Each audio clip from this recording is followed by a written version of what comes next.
Good morning, children. Welcome back to your next class. Today's section, we will read the chapter Mr. Toad's Adventure. Remember for time when you did something without thinking too much about it. Kind of misadventure. So here I am presenting in front of you Mr. Toad's misadventure. His adventure become misadventure.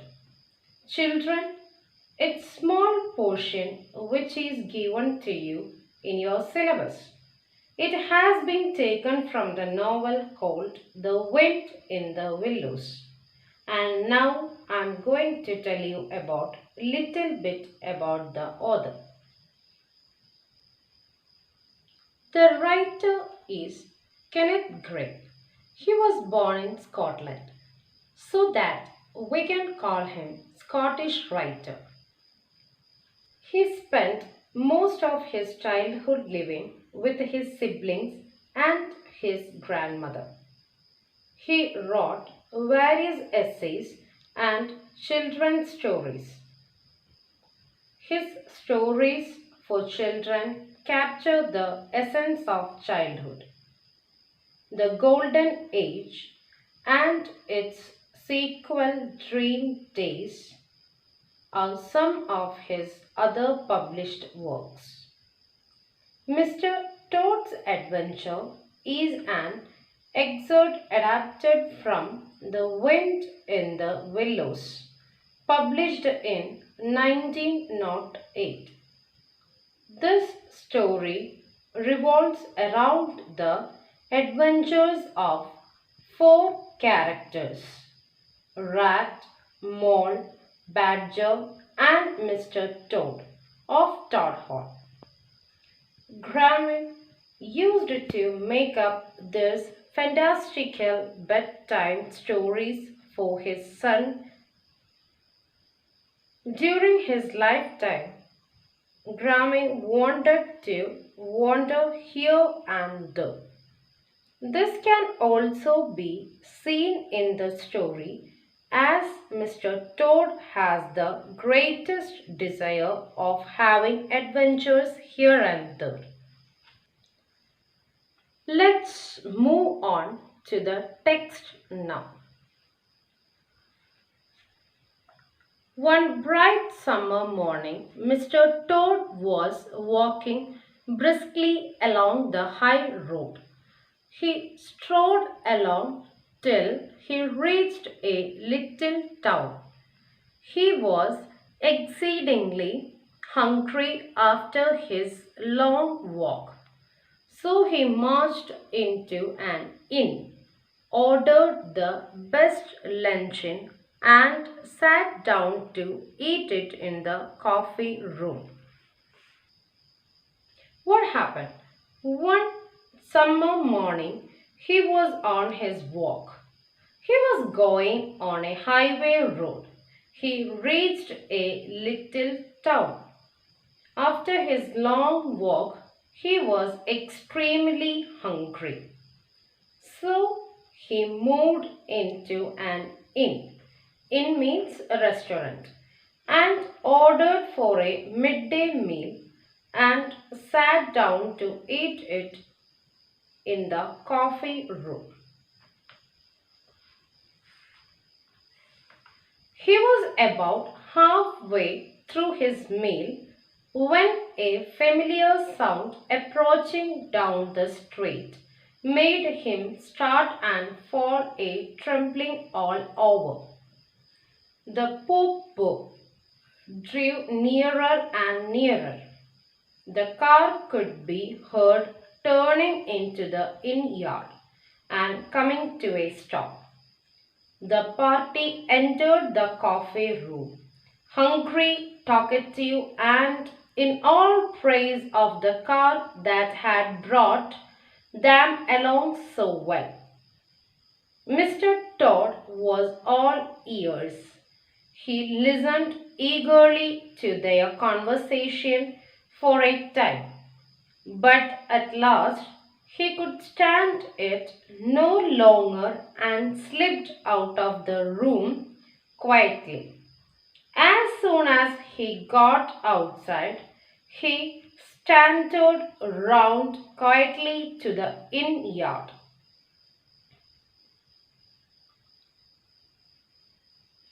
There cannot be any harm, he said to himself, in my only just looking at it. The car stood in the middle of the yard, quite unattended. Mr. Todd walked slowly round it, inspecting it. I wonder, he said to himself, I wonder if this sort of car starts easily. So here what happened? He was having his lunch. When he completed half of his lunch, he heard a familiar sound. He was very familiar with the car's sound. He heard the poop poop sound of the car. The car raced into the inn yard and parked over there. The person who drove the car entered to the restaurant and became so talkative about the car. Mr. Todd listened their conversation for a time and went out of the room quietly because he was so eager or he was so fond of cows. He was inspecting the car. I wonder if this sort of car starts easily. Next moment, Mr. Todd was found seated in the driver's seat holding the handle of the car. As the familiar sound of the car broke forth, the old passion seized on Mr. Todd and completely mastered him. He pulled the lever and swung the car round the yard and out through the archway. All sense of right and wrong seemed temporarily suspended for Mr. Todd. He sped so fast, not knowing where he was going. He was only conscious that he was Mr. Todd once more, Mr. Todd at his best and highest. Mr. Todd the terror, the traffic queller, the lord of Lone Trail, before whom all must give way or be smitten into nothingness and everlasting night. He chanted as he flew, and the car responded with a booming sound. He was living his hour, reckless of what might come to him. What he has done. What he has done? He simply took a round towards the car and get into it. As he was very familiar to the car, his sense of morality left him. Yes, he forgot his morality. Without thinking about the owner of the car, he just opened the car and just sit inside the car, pulled the lever and moved the car round the yard and taken away it from the restaurant. He does not even know where he was going. He was not following the traffic rules. He was just only aware that he is best and highest. He was just flying over in the car. He increased his pace even more when he heard the police siren. He thought he might escape, but he was caught at the next turn of the road. A chubby cop with a handlebar mustache approached him with a stern look on his face and demanded, May I see your license, mister? Here, suddenly, when he heard, Mr. Todd heard the siren of police. Immediately he increased the speed further. He thought that he can escape, but unfortunately, police caught him at the next turn of the road. And a chubby, or Mr. Todd called him Fatty Police. The cop asked him to show his license. License? Retorted Mr. Todd, huffing in the driver's seat. I was just testing how fast this marvel could go. And, excuse me, I don't need any license.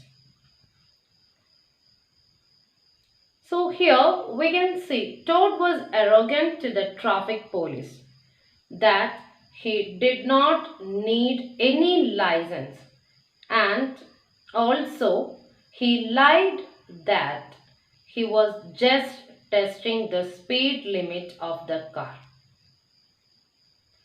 Next moment, Mr. Toad was seen standing in the court of law.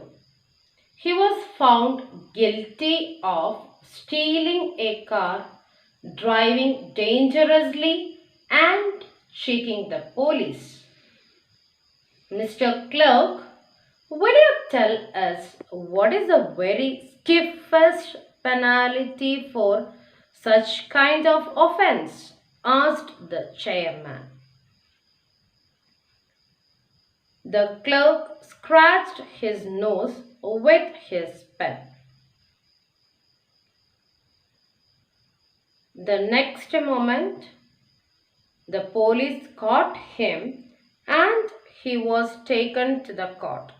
He was standing in the court, presided over by a judge, which is empowered to decide all aspects of legal disputes. He found guilty. Why he found guilty?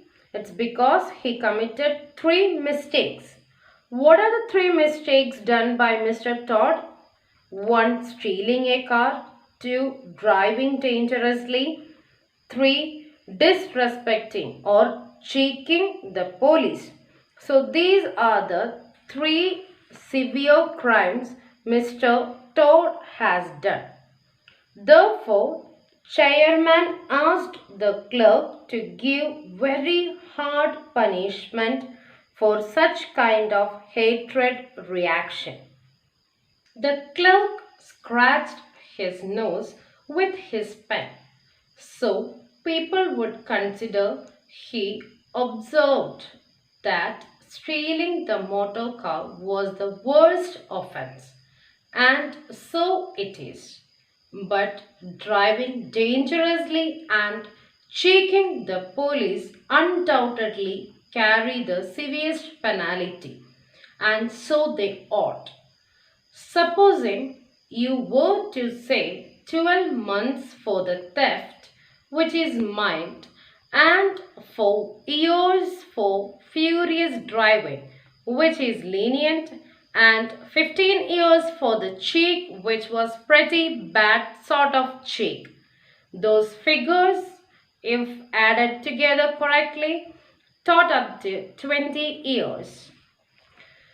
So yeah, the clerk scratched his nose. Who is the clerk?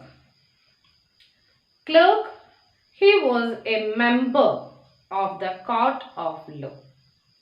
So he thought that Mr. Todd had committed 3 very serious crimes. 1. Stealing a motor car will be punished for 12 months, that is 1 year, because it is mild. 2. Driving dangerously.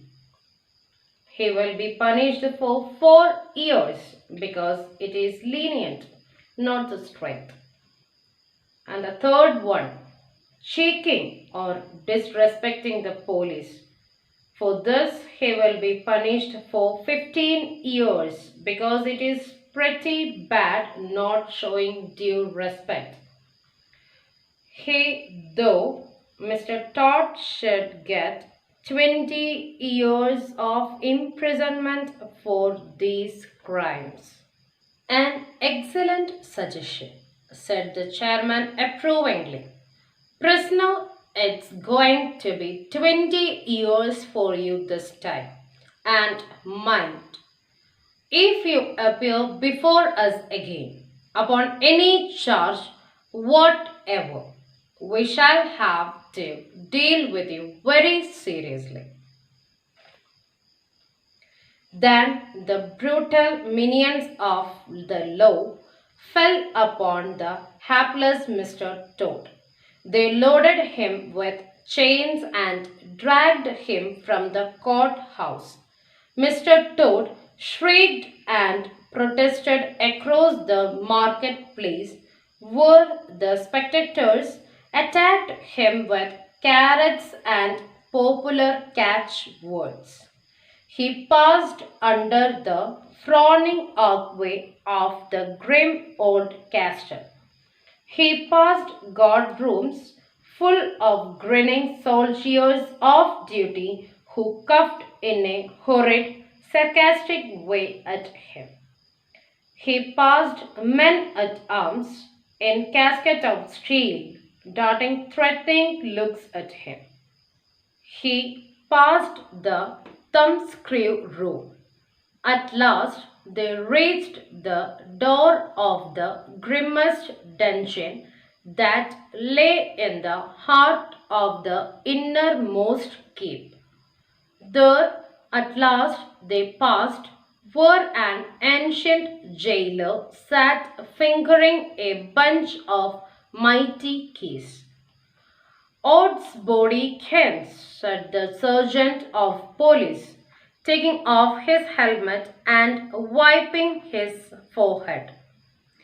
"Wake up and take over from us this vile toad, a criminal of deepest guilt and matchless artfulness and resource.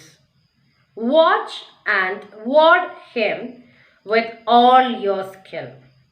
The jailer nodded grimly, laying his withered hand on the shoulder of the miserable Mr. Toad.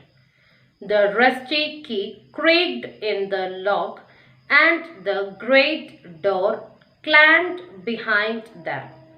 And Mr. Toad was a helpless prisoner in the remotest dungeon of the best guarded keep of the stoutest castle in all the length and breadth of the merry England.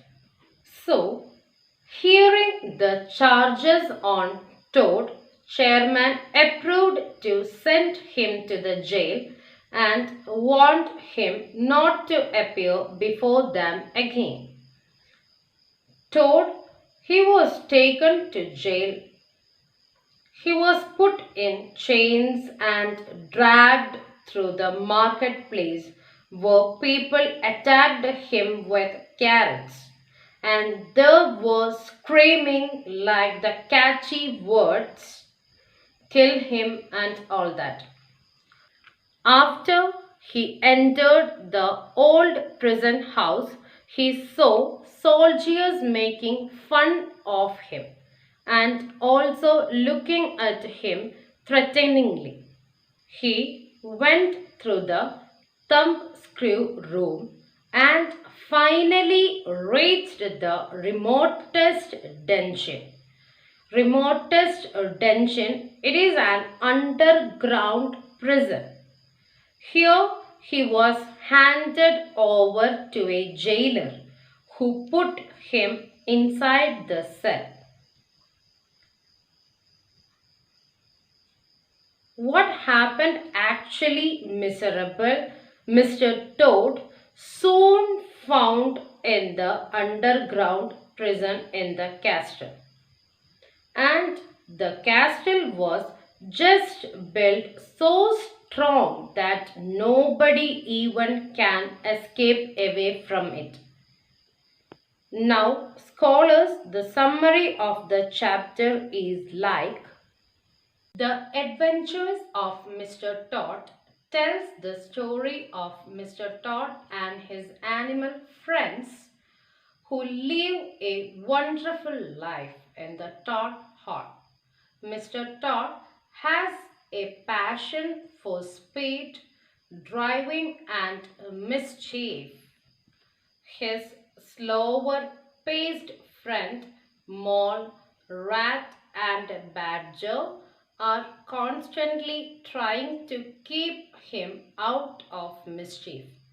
Finally, after stealing a car, Mr. Todd is thrown into jail.